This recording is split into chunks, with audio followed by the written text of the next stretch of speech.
Kabayan, pag nag-abroad ka, sasampalin ka ng hirap ng buhay na akala mo dati pa chill-chill lang. Marirealize mo na yung salitang hindi pinupulot ang pera na dati naririnig mo lang sa mga magulang mo.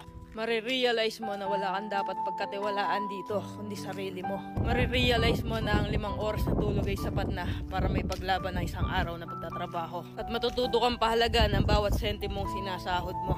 Matututo kang magtiis at magpasensya kahit minsan ikaw ang nasa tama. Matututo kang maging independent o mag-isa dahil wala ka namang aasahan dito kundi sarili mo lang. Matututo ka rin ditong lumaban kahit ayaw mo na at hindi mo na kaya pero wala ka pa rin choice. Wala kang choice kundi kayanin na lang. Marirealize mo na hindi pala totoo yung sinasabi nila na masarap ang buhay dito sa abroad. Kasi pag nandito ka na, masasabi mo na lang talaga sa sarili mo na ang hirap pala. At totoo din yung sinasabi nilang lahat na nasa abroad ang pera pero wala dito ang saya. Kaya sa mga nagbabalak mag-abroad dyan, patibayan ng loob dito at bawal ang mahina, bawal ang sumuko. Kasi dito mo mararanasan ang realidad ng buhay kung saan patatagan ng loob ang labanan.